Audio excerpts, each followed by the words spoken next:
Warahmatullahi wabarakatuh. Perkenalkan, nama saya Terry Lorenzo Indonesia. Saya dari kelompok Sunan Ampel. Di sini saya akan menjelaskan tentang kerajaan Islam di Jawa.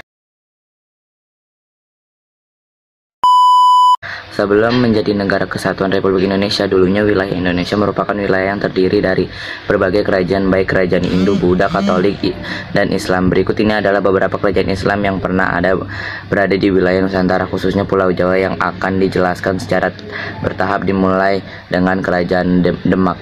Kerajaan Demak. Melemahnya Kerajaan Majapahit memberikan peluang tumbuh dan berkembangnya Islam pada tahun 1478 Masehi. Wali Songo di bawah komando Sunan Ampel bersepakat untuk menjadikan Raden Patah sebagai raja pertama Kerajaan Demak, yang sekaligus menjadi kerajaan Islam pertama di Jawa. Pada mulanya area Kerajaan Demak adalah bernama Bintaro, yakni wilayah Kerajaan Majapahit yang diberikan kepada Raden Patah.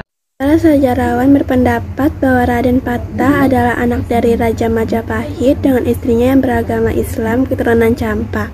Raden Patah berjasa besar dalam penyebaran Islam dan Wali Songo di wilayah kekuasaan yang hingga nantinya menjadi pusat perkembangan Islam. Raden Patah memerintah dari tahun 1478 Masehi sampai dengan 1518 Masehi, dan selanjutnya digantikan anaknya yakni Pangeran Sabrakorabekti Atulus. Adipati Yunus setelah naik tahta menjadi raja, merencanakan untuk menyerang Malaka. Semangat ekspansi tersebut sejalan dengan takluk Malaka oleh Portugis pada tahun 1511 Masehi. Namun, pada pergantian tahun 1512 Masehi menuju 1513 Masehi, Adipati Yunus mengalami kekalahan.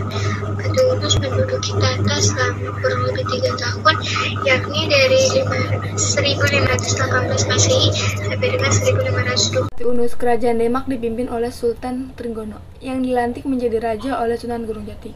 Dan pada masa kepemimpinan Sultan Demak yang ketiga inilah Islam berkembang hingga ke seluruh tanah Jawa, bahkan sampai ke Kalimantan Selatan. Dan pada tahun 1527 Masehi, Sunda Kelapa berhasil ditaklukkan oleh gabungan pasukan dari Demak dan Cirebon yang dipimpin oleh Fadilah Khan.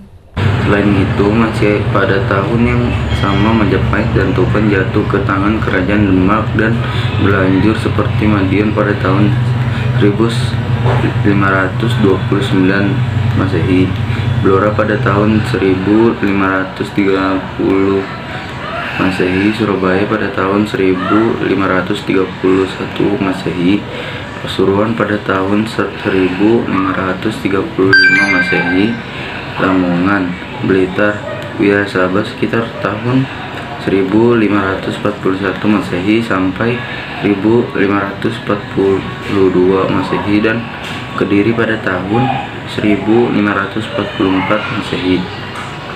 Selain itu, wilayah luar Jawa pun mengakui Kerajaan Demak, yakni Palembang dan Banjarmasin.